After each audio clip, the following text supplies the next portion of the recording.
The following BLTV program is brought to you by O'Flaherty Law. Please enjoy. Welcome to Learn About Law. My name is Kevin O'Flaherty from O'Flaherty Law, and today we're going to explain how to enforce child support in Illinois. Let's first talk about the Illinois Department of Child Support Services. This is a government agency that is responsible for pursuing delinquent child support on behalf of the recipient. There's several methods that the IDCSS can use to pursue child support, including wage garnishments, liens on property, revocation of a driver's license, intercepting tax refunds, denial of passport for the obligor, and even criminal prosecution. It's not necessary to work with an attorney in order to work with the IDCSS, but it's often a good idea to make hiring a family law attorney your first move and have them facilitate the process. There's a couple reasons. Having an attorney facilitate the process will save you the time and headache of working directly with the IDCSS and make sure that the process is handled effectively, and also provide the proper follow-up to make sure that it's handled as efficiently as possible. The probably a more important reason is that the IDCSS often has a backlog of cases. They are a government agency, so as you can understand, a lot of times they don't move as quickly as non-government agencies, private agencies like attorneys' offices. So you may want to have an attorney pursue at the same time or instead of working with the IDCSS remedies through the court. This can be a lot faster than working through a government agency. So if it's something that's time sensitive and you don't want to wait to see what results you get from the IDCSS, an attorney working through the court system may be able to provide you faster results, or if the IDCSS process fails, then an attorney may be more effective working through the court system. Now again, you can have your IDCSS matter open and have the IDCSS working for you at the same time that your attorney is working through the court system to get you results. And the proper way to do this is through a contempt proceeding, and we'll talk more about that later.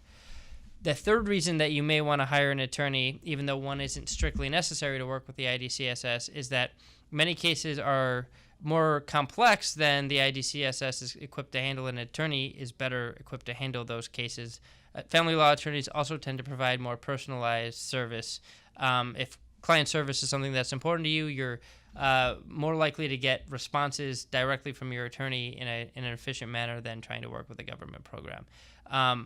But the IDCSS is a great service. We always recommend that our clients at least try to work with them, but it's okay to have a parallel track in the court system along with working with the IDCSS. And depending on the case and the complexity, you may want to just follow the court process instead. So the proper method to work through the court system is enforcing child support through something called a contempt proceeding. And we have a whole article and video about how contempt proceedings work, so we're not going to go into too much detail here. You can find that at learn-about-law.com. But a contempt proceeding is basically bringing the person who failed to pay their child support into court to explain why they failed to pay child support. And usually they will be held in contempt for failing to do so unless they had a supremely good reason.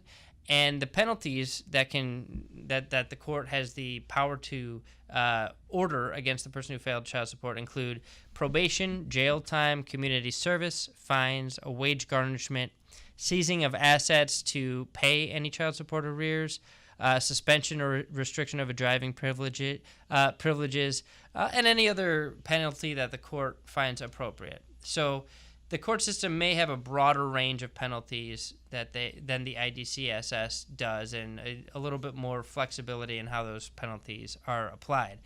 But basically, to sum everything up, there's two ways to enforce child support. You can follow state administrative remedies to the IDCSS, or basically kind of take action on your own through the court system.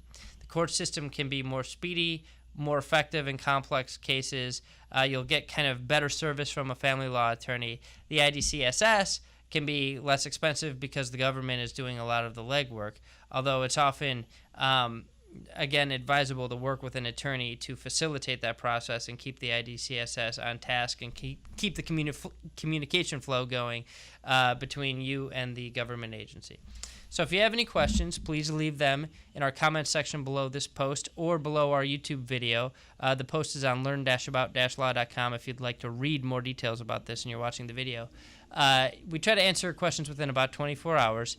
If you would like our help with this or any other legal issue, please call us to schedule a free consultation at 630-324-6666.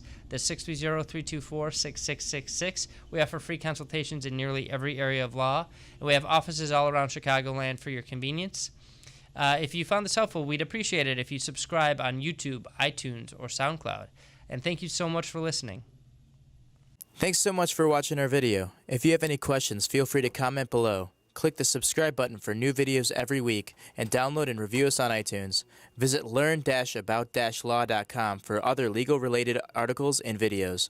Visit our business podcast and video blog, seizeyourbusiness.com, and visit Making Real Estate Fun for real estate videos and podcasts. Call us at 630-324-6666 for a free consultation.